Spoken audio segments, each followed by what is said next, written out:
I think about our company value, passion, integrity, teamwork, excellence, caring. Out of all of that, if you jeopardise your integrity and people have any doubt around your integrity, game over.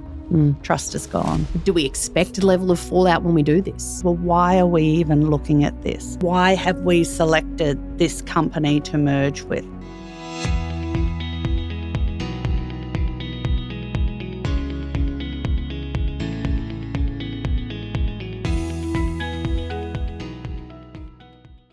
So today I have with me Alison Sherry. So I have had you recommended as a guest, Ali, through multiple people that have spoken about your leadership. You've had an Order of Australia Medal for some of the work you did with Indigenous work and community advocacy and work there as well, which we'll touch on later.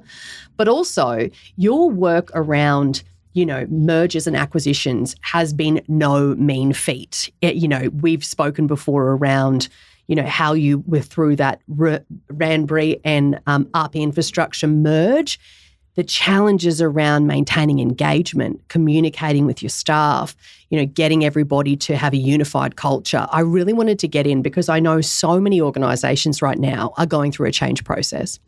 And what we're going to cover in this episode is getting into it and stuck into it and talking about what you've learned through the process, but also as an individual, when you're going into corporate entities, what's our responsibility to cope with change and how can we enable ourselves to be able to cope in uncertain times and changing markets? Thank you so much for coming on the podcast. Well, I appreciate that lovely introduction and thanks so much for having me. It's really exciting to be here. I guess there's a lot of questions in that. I think I just was speaking to you earlier about the environment we work in now. The corporate environment is very uncertain. And I believe there's an acronym called VUCA, and I kind of live by that. And it's if you are unable to survive in volatility, uncertainty, complexity and ambiguity, living in a corporate entity is probably not for you. I would say the days of having a job for life, whatever that means, are probably gone. Some people survive in organisations for a very, very long time. But I would suggest if you're moving up the ladder into leadership roles, it's a real skill to be able to be super nimble, agile and live in that VUCA world that we're in right now. So talk to me about that.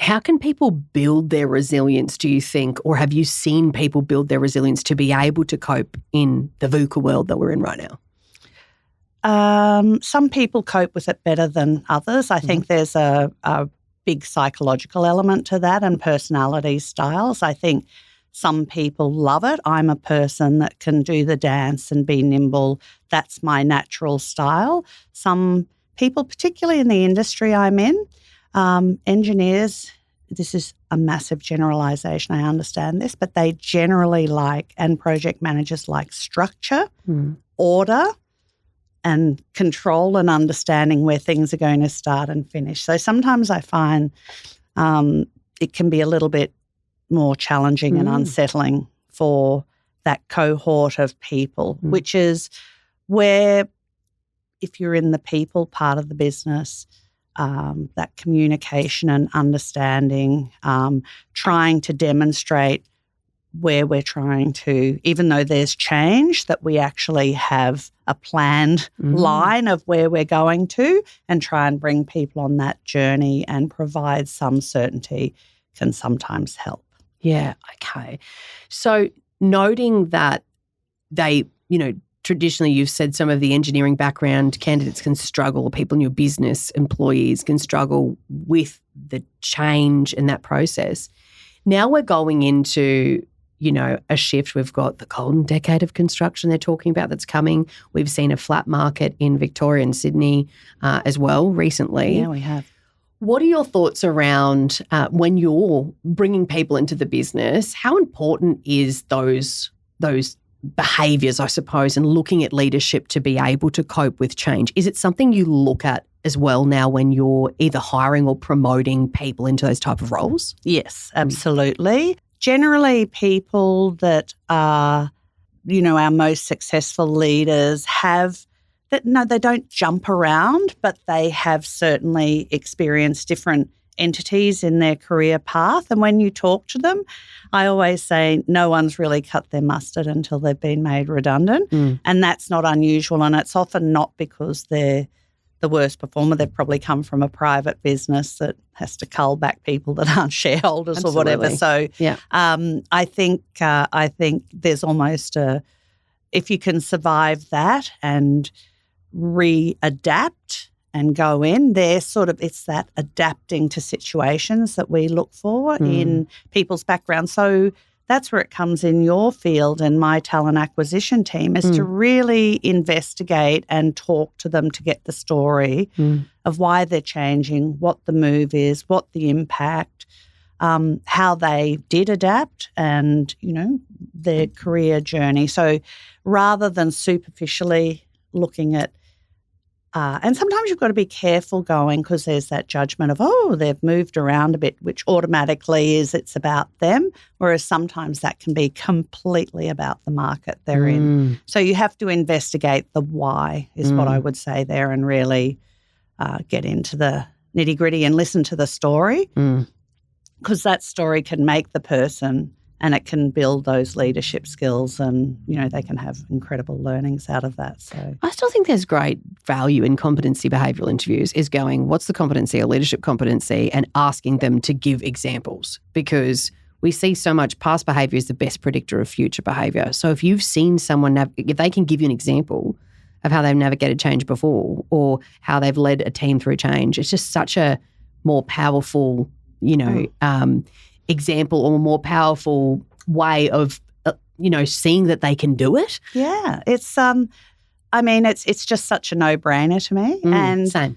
And it's it gets the story. People, if you gloss, it's almost like having a big novel and you just read the back of the book is non-competency-based questioning.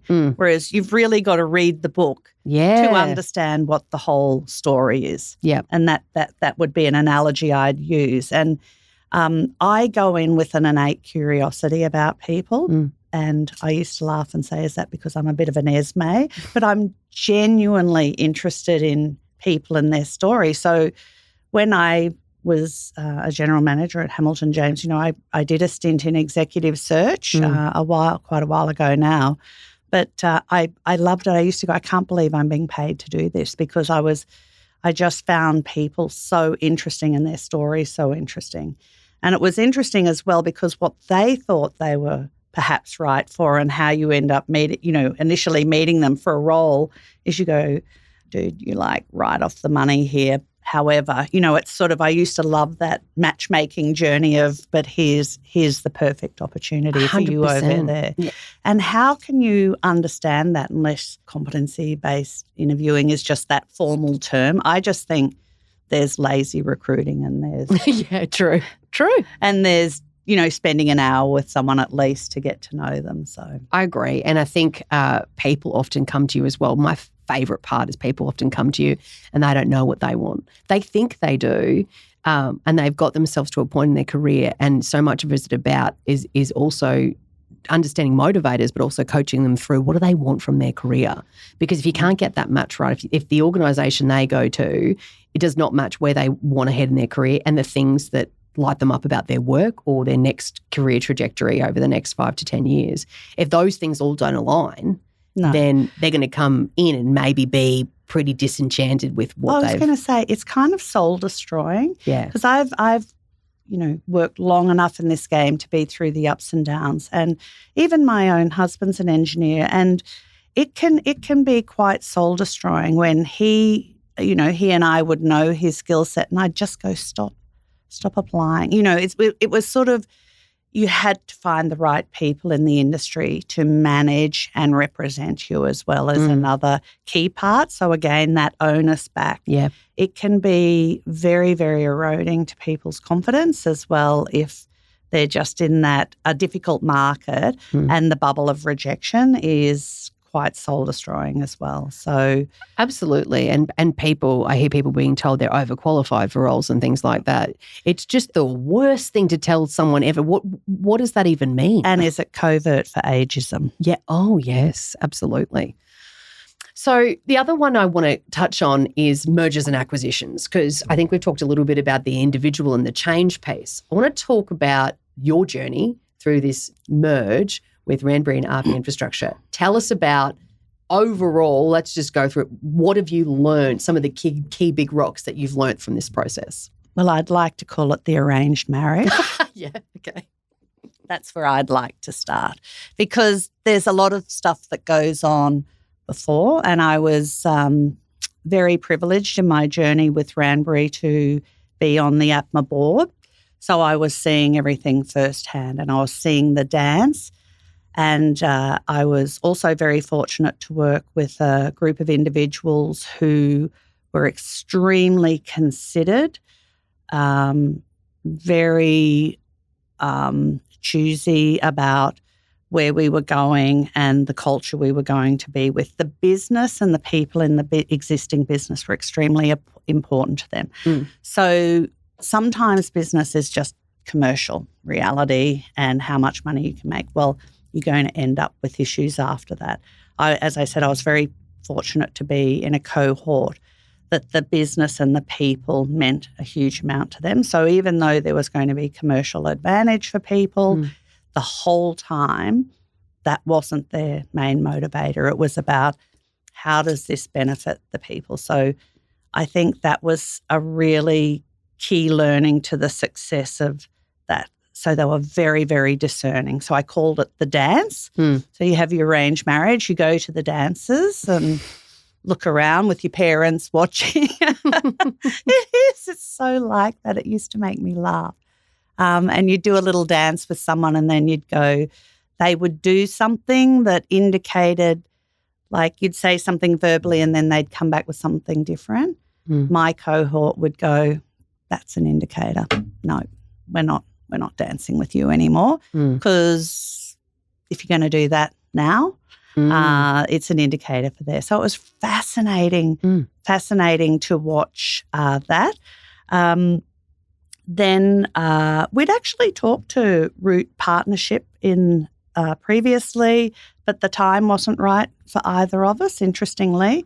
And in that period where, it was just an initial conversation, but then in the ensuing couple of years after that, they merged with Infrasol. Root Partnerships and Infrasol merged and became RP Infrastructure. And Randbury, a little more previously, had merged with project support, like our cost estimating and engineering business.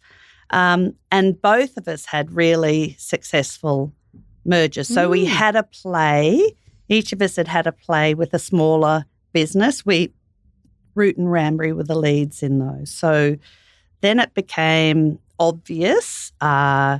So there's a consideration of the geographies, the sectors. RPI had a bit of a presence in Queensland, but were really struggling. Randbury and Project Support owned Queensland. Project Support was our beachhead in New South Wales and Victoria, but very, very small. So we were trying to do organic growth, very hard, very slow. Who, Randbury, what? Whereas RP was established there, but not in Queensland. So Perfect. One question I want to ask, because I've spoken to people about this in the past and it's always got me curious the way that some people can talk about it. Do you believe that when there is a merger and acquisition process, right, that there's going to always be a fallout? So there's going to be people that aren't on the bus that will leave, or is it possible to avoid that? Because I've had a few people to me go, oh, there's definitely, I've been in and restructured before and we expect there's going to be some fallout. Is that true? Is there always going to be do we expect a level of fallout when we do this? I think we expected it and we were pleasantly surprised that it didn't happen.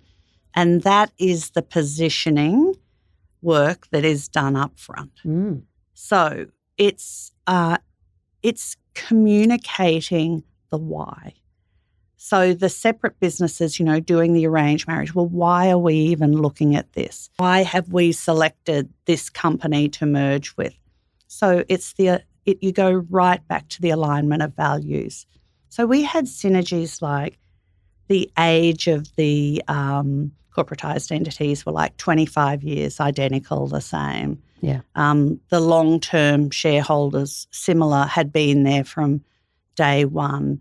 There was this cultural alignment, and it was really obvious that the simpatico was there and the alignment was there. And look, it wasn't perfect, and people did think differently, and there were different industries, and don't care what anyone says, Victoria is different to New South Wales, is different to Queensland. So we're like, I think if we were in Europe, we'd be different countries essentially. Yeah. So, but that the core alignment of values. Now, you can say that, but I think people stuck around to see and experience it. Now, we had done, I would say we, as in the former Ramboury side, had done engagement surveys for 10 years. RP and its various entities hadn't. So I think the CEO went, Ali's being very brave. She wants to run a survey straight off the back. Sort of the commercial merge was in the April, and by October we were doing our first ever engagement survey. And we kind of thought, it actually came back okay. Like the positive was, at about 65%, which isn't fantastic, but the really disengaged people was very small. And then there was the grey area, and that's your area of opportunity where people are sitting on the fence to watch. And so that gave us the great indicator that generally there wasn't, there weren't people just, completely disengaged. There were a few, and you can probably work that out yourself if, obviously it's all anonymous, but it was that massive opportunity of grey that we saw. So I think I've lost my thread there. No, that's all right. I was going to go in and actually ask you from that experience what you learned, because you've talked about, going through and doing the engagement survey, then you see there's an area of opportunity with grey. My question to you is then, when you respond to that, what do you think people needed from you that you provided them? They told us. That's the best part. And it was communication. There's not enough communication. We can't see, it's not speedy enough, the strategic direction. So the trick in the merge is managing the whole, trying to keep everyone happy, trying to settling's the word, but in the interim, you are flogged. It's probably the hardest I've worked in a very, very long time, because I'm not even joking, because it's all hands on deck with someone on one side or the other's got to do contract changes. You've got to get every person onto new contracts. How do you get them to trust that? I mean, it's of course all the benefit, everything stays the same, but everyone's in the fine print looking for the trick that you're putting changes in there. So, it's a massive change ship that had to be run very, very tightly, and loads of communication, loads of individual where you saw people wobbling or people not sending back. You had to go in and investigate the why. Very, very, very time consuming.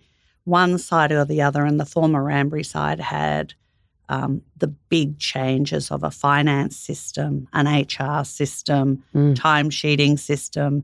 So that was very fatiguing for them. On the RPI side, they'd already done that with Infrasol and upgraded, because mergers often provide opportunity for efficiencies and systems upgrades. So they'd already done that. So their fatigue was like, not another new group of friends joining us. Yep. And the merging of the offices was an interesting one too, where people going, well, why do we have to go to the city, because we're all in our office at North Sydney and we all live on the north side. You guys don't understand how hard it is. And we go, because we're one business now. We're not having an office in North Sydney and the CBD. The CBD office is bigger, so you've got to come. But we literally had to send people over to start going between the offices, sending them over to sit in the office a day a week. We just gave them time and space to adjust whatever they needed, so we didn't lose people. So when we talk about communication, it's interesting because I have been with many organisations that have done mergers and acquisitions and restructures, and communication is the thing that always people talk about is I want to have the communication, I want to know what's going on. What's the right level of the amount to communicate? Is it a one-on-one level? Is it also emails? Is it the CEO's? Multi-prong. Okay, talk us. Multi-prong. And you can't do too much because people will just ignore it if it's too much. It doesn't even bother them. There'll be the people that go, oh, my God, like you overkill, aren't you? And you go, yep, delete it. But there are still the people that don't go, it's enough. So it's the multi-prong. So I would suggest the business-led CEO has a massive role. Mm-hmm. So we do what's called a weekly rant, which is the artist formerly known as Rambry term. And when David Gundy was CEO, we went, oh, rant, that sounds like a bit offensive, a bit unprofessional. I went, no, it's just Queensland. Like I go, if you want to engage the hearts and minds of the Queens, you've got to relax a bit, just drop the formality. And I said, sure. Rant is funny. It's the weekly rant. And it's become a colloquial term in our business, and it's a term of endearment. So first of all, that comes out.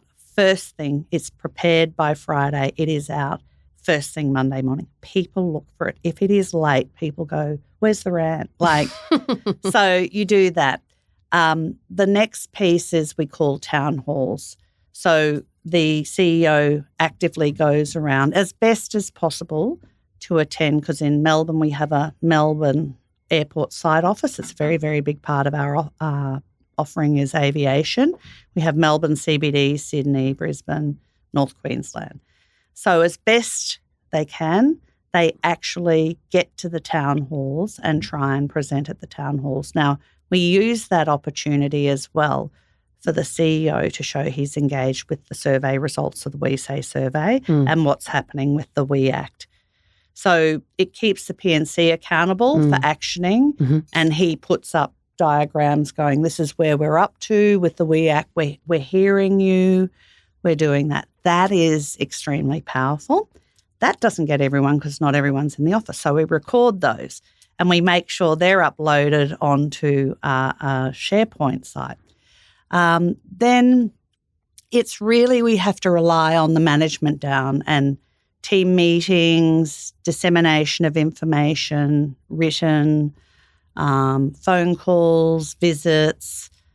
It's just, honestly, we do texts. If it's something that is quite urgent or something upcoming that we really need a mandatory attendance, like we fire out invitations, we fire out texts to everyone. Everyone is given a phone allowance. So the expectation is that that phone allowance covers decent-sized plans, is that you're to look at that text. So that's part of that deal of that. So we use text quite a lot. That is an effective one for our people out. Text would be, because they get drowned. They drown in emails often. No, everyone looks at a text. So, and we don't overuse it. It's this is we really want full attendance. This is a mandatory CEO briefing, or there's news, important news to be told, whatever. So that's another avenue as well. I thought you spoke about there that there's no such, it's better to have more communication, because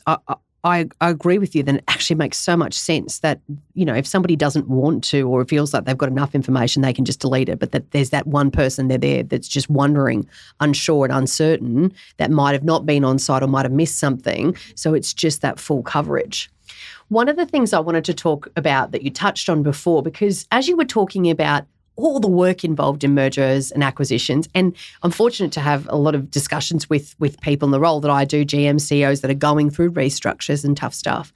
And one of the things that I have really learned a lot about is the emotional load that you take on when you're dealing with so much change and people stuff as a leader. So my question to you is, how do you help your leaders as well? They're managing change, but how do you help them maintain a bit of balance too, so they don't sort of burn out during the process? Yeah, I think it's, you have to go into your cohorts of teams there. And I think the team meetings,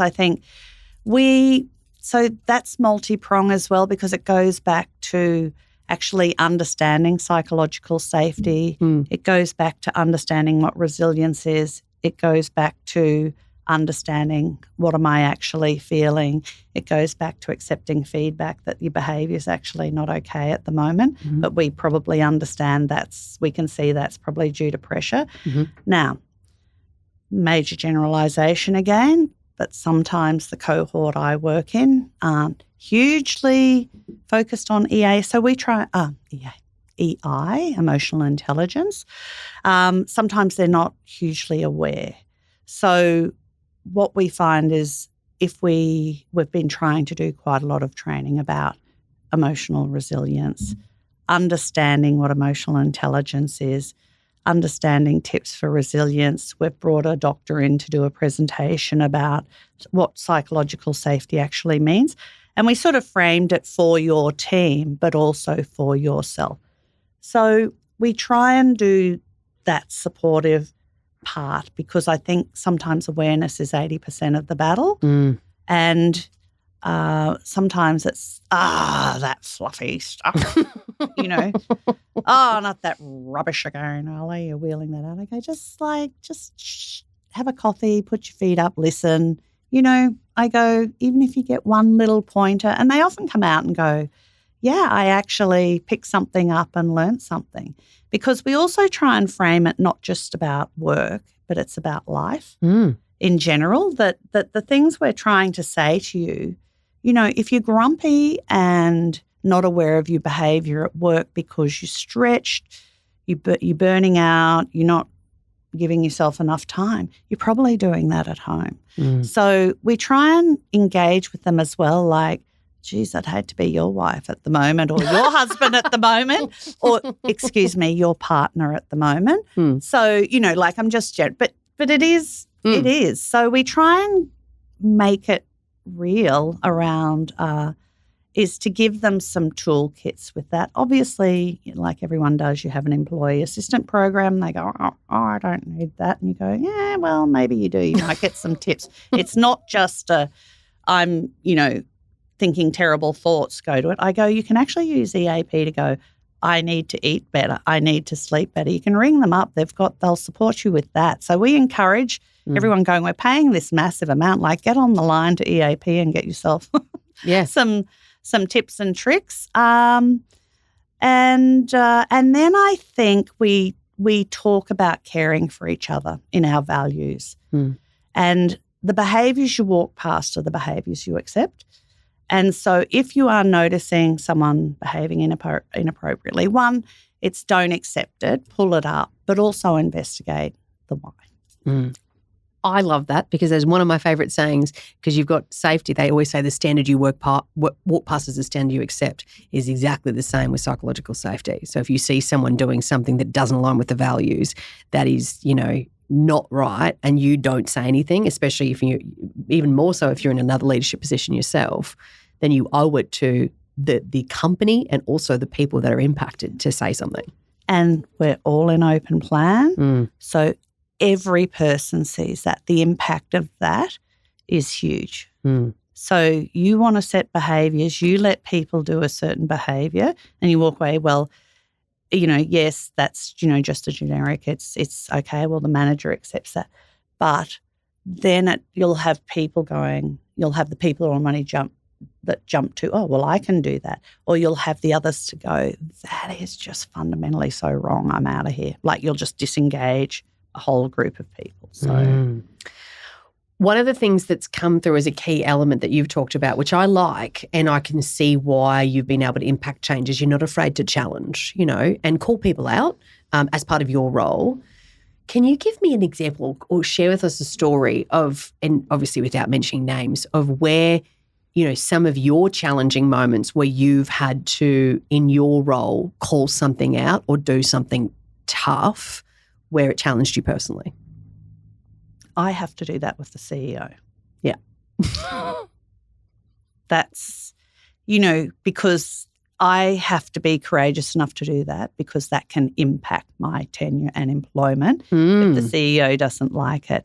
However, I decided a very long time ago that that was my job. So I can clearly articulate and give feedback in a way as non-offensively as possible to say, I have to give you this feedback. This is coming back, and give that feedback. And then explain, you may not like this feedback. Don't shoot the messenger. I'm trying to save you, and I'm trying to work with you to make, you be engaged with the business. That is my job. So that's, and I decided a long time ago, if you lose your job over that, well, that's not the right place to be anyway. So, and I never have. They are usually very, very appreciative. And yeah. Is it so then that goes into your values, which I'd love to touch on, because obviously you made that decision. You're going to challenge where you see it needs to be done because it helps the CEO and it helps the business overall. What are your values yourself that underpin how you carry yourself at work, and what ethics and what I guess you stand for in your role? It's just integrity, because once that's gone, you can never get that back. So I just, you can, I think about our company value, passion, integrity, teamwork, excellence, caring, so I mean and of course they have a massive subsets, but it's out of all of that, if it's the integrity. If you jeopardize your integrity and people have any doubt around your integrity, game over. Trust is gone. So I just have always lived by that. Speaking of integrity, I think that gives a good segue into the other thing I want to discuss, which is your Order of Australia medal, because that's super impressive. And I just want you to talk me through, where did that come from in terms of the work that you did to lead to that? Talk me through that. I think it's an interesting one. It's a lovely recognition, and I'm extremely honoured. And it comes from doing stuff without expecting anything. That's where I think it honestly comes from, is people see. So in the background during my career, I've been working on, it started honestly within work as well, and I got really passionate about it because I could see the results. I did an Indigenous Pathways program at Ergon, which was really great, where, this is before the merge. Ergon was the regional energy entity of Queensland, and they were having trouble keeping staff up in all the remote and regional areas. And, of course, there were Indigenous families that had been there for generations, but there was this barrier for the kids to get in on apprenticeships because of the apprenticeship exam. It was just completely they were smart kids, but they would just go into that environment and completely crumble.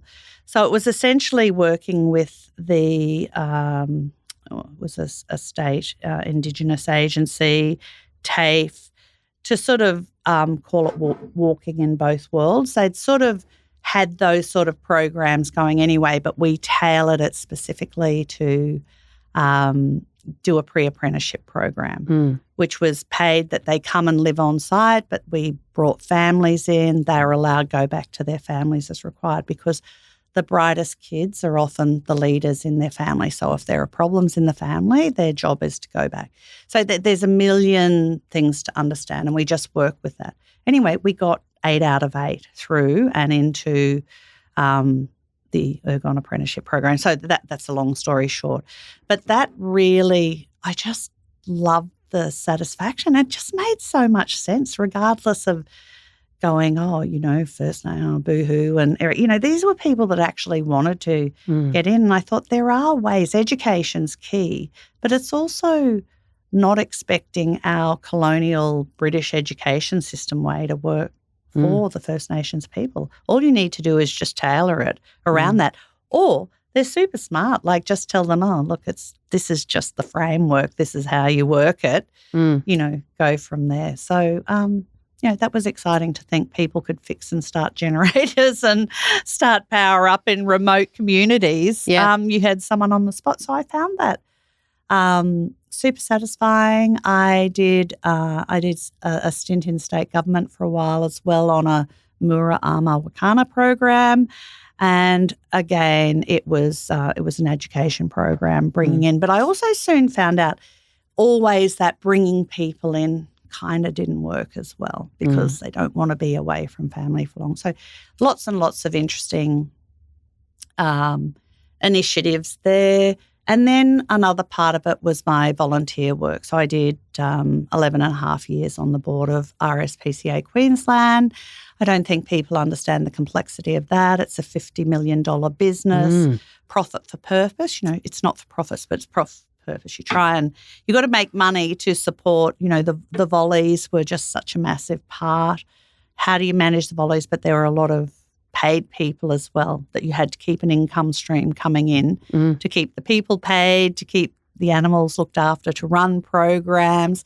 We got less than 2% funding from the government. Yeah.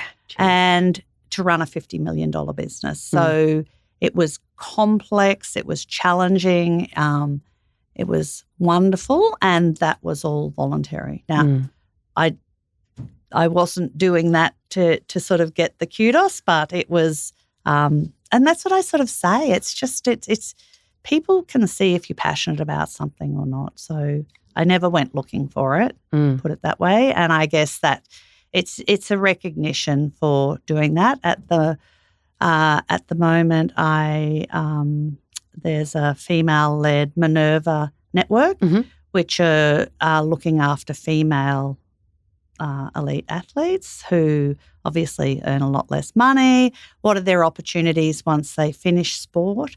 How do they even tackle, because they often go in from a school age into their sports and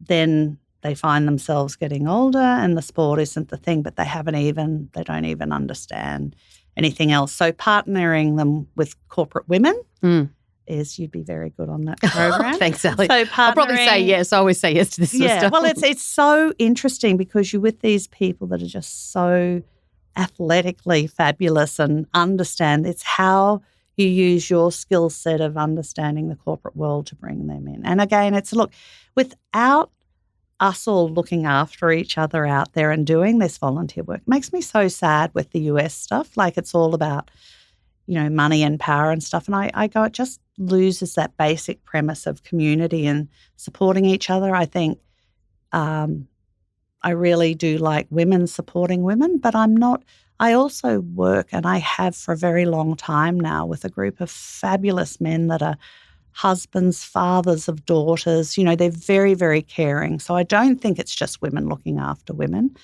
I think it's women looking after men and men looking after women. It's just community and having the premise of looking after each other. I think there's just this innate need for contribution that humans have. We know from a psychology point of view that we get so much out of contributing, but I think we don't often make the time for it in our busy lives. But I feel, and I've always passionately felt, that if we are privileged enough to lead a good life, it's something we can do to make the world that little bit better. There's always that opportunity to volunteer to speak at a school or to go along and, build programs, do advocacy work in government, whatever you can.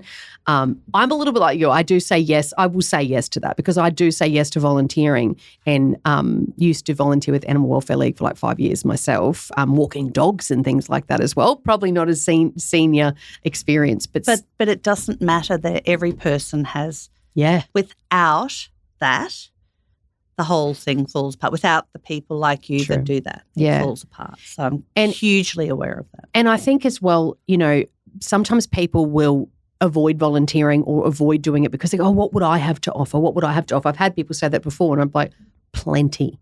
absolutely a lot that you would have to offer. I'll put a link in the comments of this episode as well to that organisation, so that if people are listening, because I know we have listeners that would fit, I'd love to encourage them to come along and volunteer and support. Yeah, well, there's Minerva and there's RSPCA. It's always has my heart, even though I'm not on the board there anymore. Now, interestingly, winding that back, I had to go to the chair and the president. I just went, oh my God, with this merger, I just can't give the time. Like, honestly, that was the real catalyst for me going, because you asked how much work there is. I just went, I just do not have the capacity or mind space to do it properly. So also it was a very long time, and there were reasons for those terms to run into each other. We had projects to finish and, settlements and stuff like that we wanted to take through. But the minute that was done, I just said to the fabulous Justine Hickey, who was the chair at the time, I just said, I feel guilty because I can barely have time to read the papers. And I was also the chair of the People and Governance Committee, which is essentially the Rem and Noms as well. So it's quite time consuming, and you've got to have that time. And I sort of go, I just feel like now, we're 2 years in, I just feel like now I've got headspace to start looking at board opportunities again. So is it important for us as well when we do contribute and look at giving back? And I'm asking this as a personal question as well, because I struggle with it.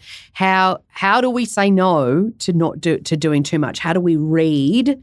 You obviously were able to go to the point and go, if I take on too much, I won't deliver to the quality of standard that I want, the stuff that I know I have to do with this merger and acquisition. Well, it's I kept it going until I realised the volume of work. I think you just got to be honest with yourself and have a good chat to yourself. I don't know, look in the mirror Teach and go, me. Because essentially I can't stand not doing things properly that I commit to. Yep. So I would really find it hard to believe that you wouldn't understand that point. I get it, 100%. So I think that's the point where I know it's a no, because I'm embarrassed to think I wouldn't do it properly. I have a massive fear of failure. So, and look, in recruitment, they're your best recruiters. Like the guy that Mark Phillips that hired me said, oh, you're great. You've got a massive fear of failure. I'll never have to worry about it's true.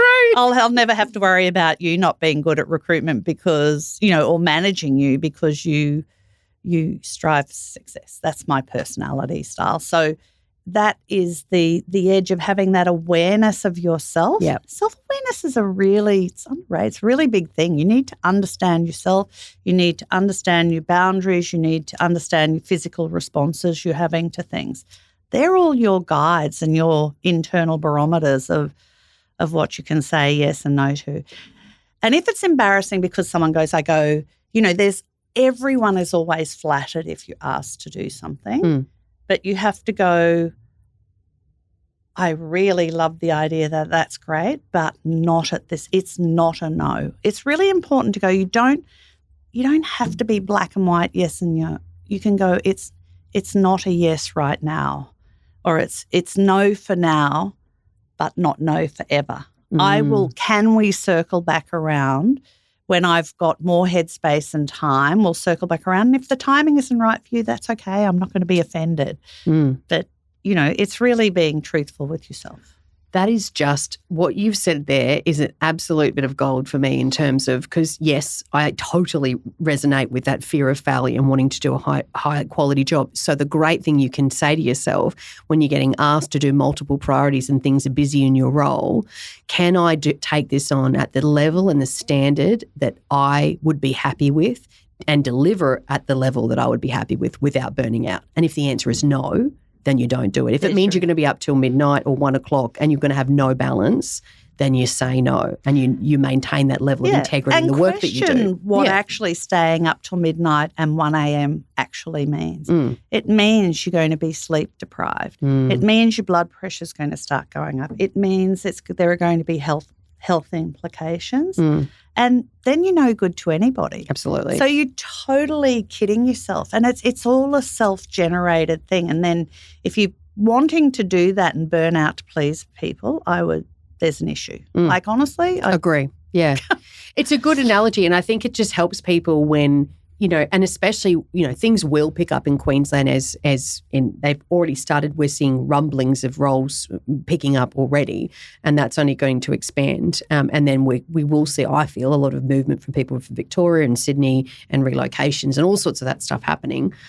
But I do believe people across the board right now, because we have a skills shortage, are going to be faced with having to, manage their workload and managing what they take on and what they say no to. So I think it's a really good one to go back to your standard of work in fear of failure, which a lot of people have as well. I don't want to do a bad job at this. And that means that it might be a no for now, but not a no forever. Correct. So it's a great analogy. Thank you for that. I just wanted to know, because I talk to so many people going through mergers and acquisitions and also change, restructures, whole divisions being, taken out. Lots of that stuff happening right now.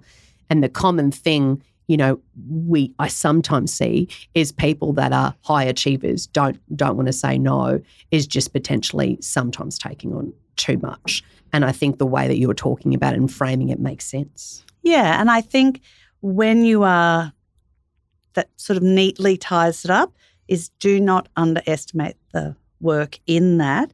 I think it probably is manageable if you just do that.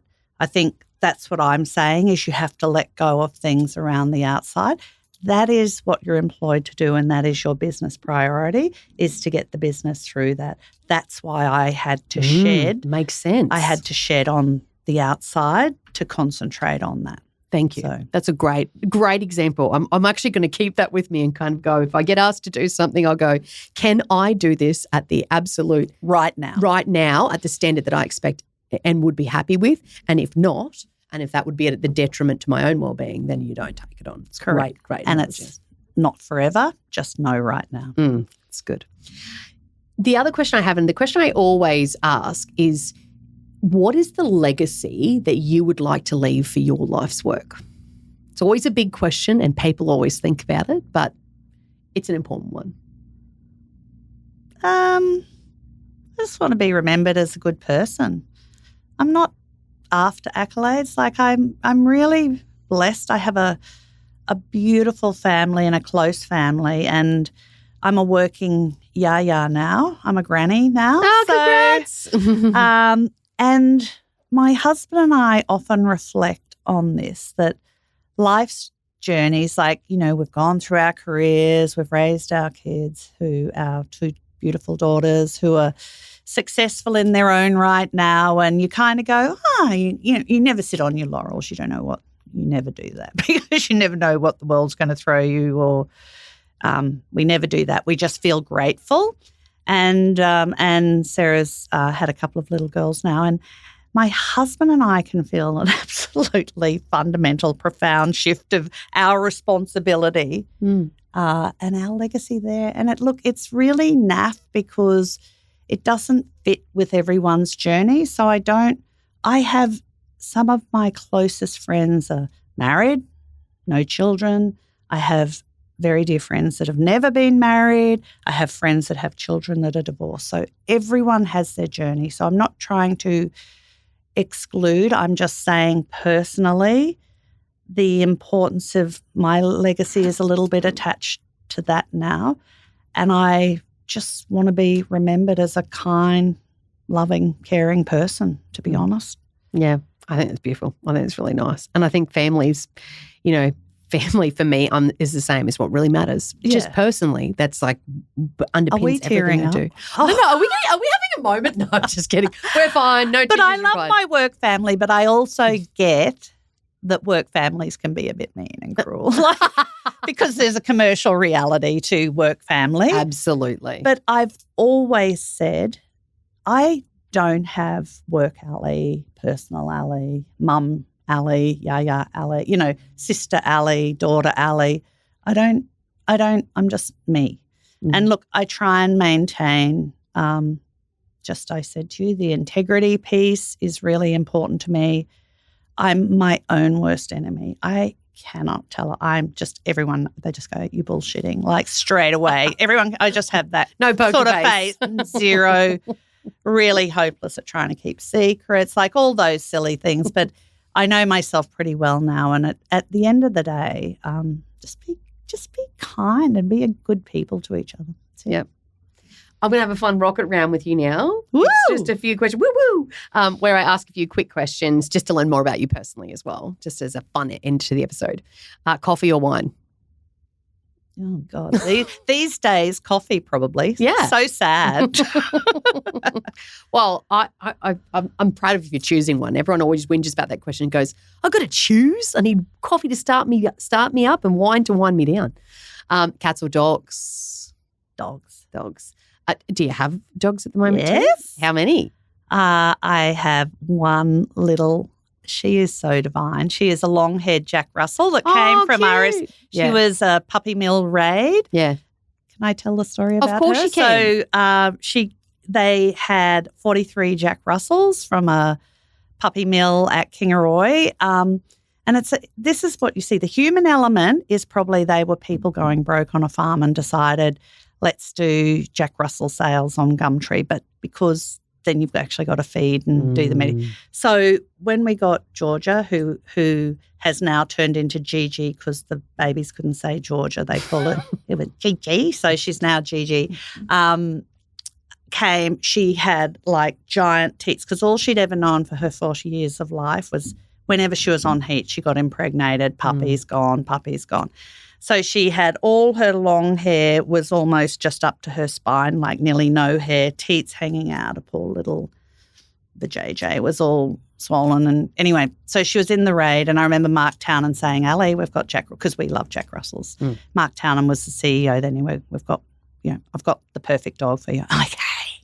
Anyway, so we had another Jack Russell at that stage and went and met, and she was sort of so happy to see. She's the sweetest little dog. Anyway, when I went to pick her up, the poor love, she'd been picked up from a puppy mill in Kingaroy, dragged down to RSPCA in Brisbane, had a hysterectomy, and it's like, here's your dog with sort of the stitches and everything. But she is the most grateful, beautiful, loving little soul that's meant to come into our lives. And she is divine with the two little girls. She's gentle. And because she's probably been a little mum herself, she fossicks around them and sort of keeps an eye on them. So she's a delight. I love it. I love the story. It's good. Thank you for sharing that, because I think, we can't foster. We tried to foster a dog and we adopted it. So we've ended up with 4. Yeah, so I never mentioned the F word. I just went straight to the adoption. So my husband turned around. We had a pug and she had been bred in the past too. And my husband turned around and he goes to me, this isn't a foster, is this? He goes, this is an adoption crusade. It was something I said. I was like, it is. It's fair. She's sleeping with our son, we're keeping.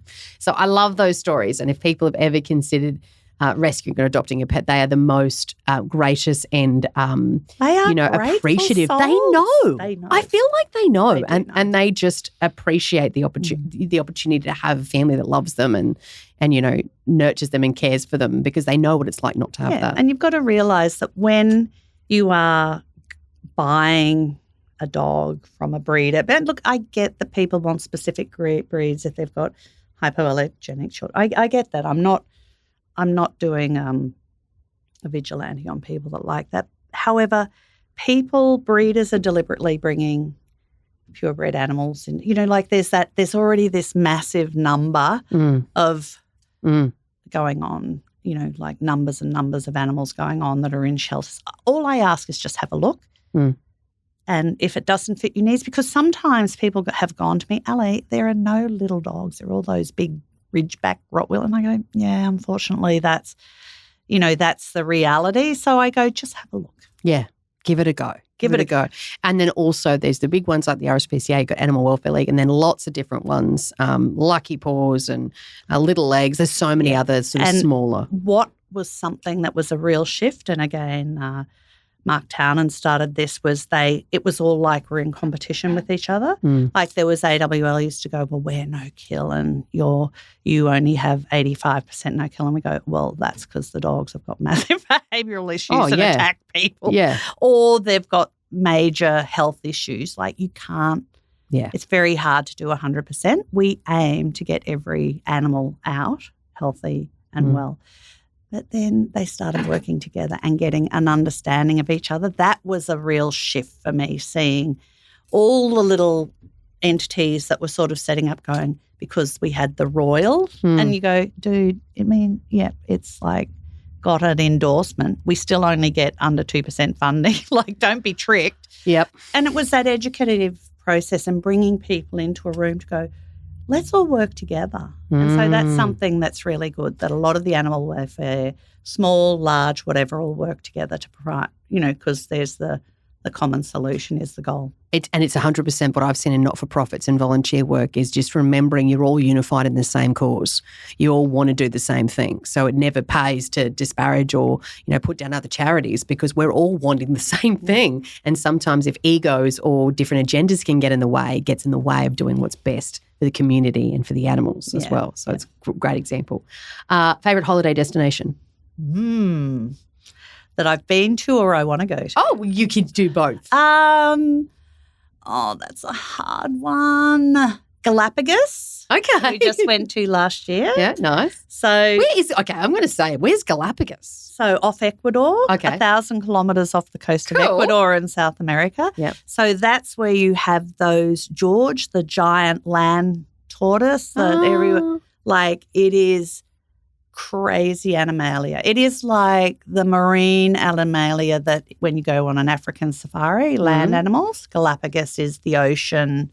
That's my dream. It is a dream, and it was a bucket list item. So we had that all ready to go, and our little friend COVID came and blocked that. So we had to wait 3 years before South America reopened. So we did Chile, then we went straight up to Ecuador and went out to Galapagos, came back and then did Peru and Machu Picchu and the coloured mountains and hiking, and it was insanely beautiful.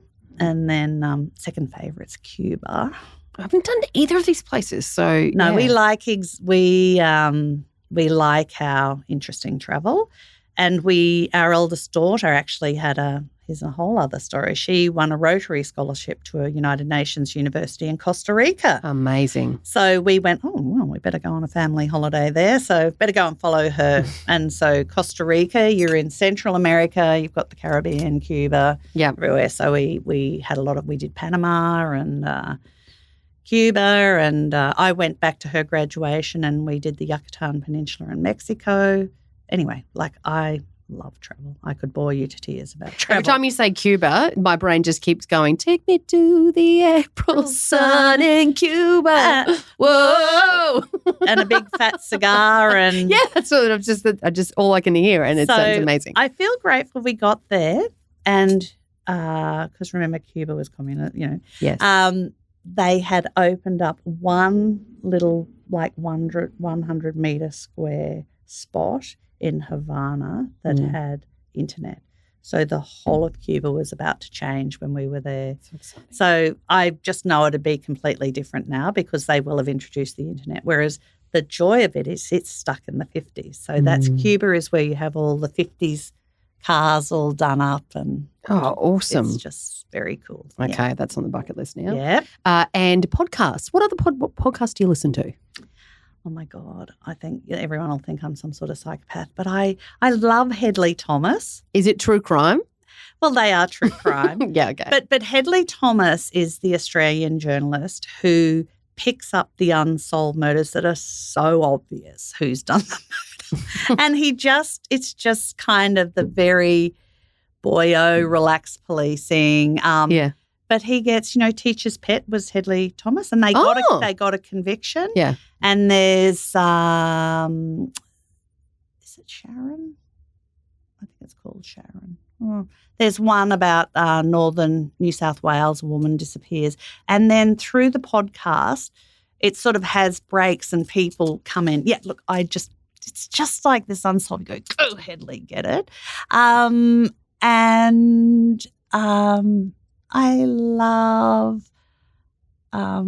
like a bit of Oprah, a bit of spiritual. Yes. I do a little bit of spiritual listening. If I feel like I need to slow my mind down, I do that.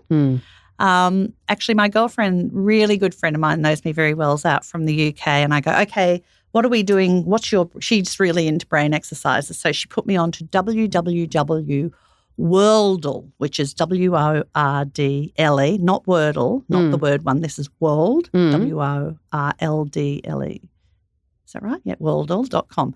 And it gives you a silhouette of a country in the world, and you've got to guess what it is. Oh, cool. I know. All right. Well, that sounds fun. That's a bit of fun. And she Duolingo is a free app to do My your son's into language. that. He's been teaching himself Spanish or something. He teaches himself languages. It's a great one. They repeat it. So I'm back. I've got to go and do Matera and Puglia in Italy. So now we're at the stage in our travel of going specific areas we've never been. That's our goal now. Yeah. Life goes on, and we lost 3 or 4 years to COVID. So I go to Mark, right, we've got to get really targeted now. There's a book you'd like if you like brain exercise I'm reading at the moment. It's called Dose. It's about dopamine, oxytocin, serotonin and endorphins. And it's all around how to hack your brain and exercises you can do to hack the chemicals in your brain. Great. You will love it. Like it's just fascinating around the impact that the phones have, and talks about phone fasting and how to increase your dopamine from its baseline level at the start of the day and things like that. So if you love brain, it's a good book. It's only just out recently. Yeah, I'll grab it. I might actually try, and Fran's going back to the UK soon, so I might send her off with that. That could be a good little return gift. She will love it as well. It's really practical. The chapters are short and it's got exercises at the end, and I really like it because it's really applicable to modern world. You know, how do you hack your brain to be able to be better at what you do and more balanced. And what makes you feel like you're home? Makes me feel like I'm home. That. Makes me feel like I'm home.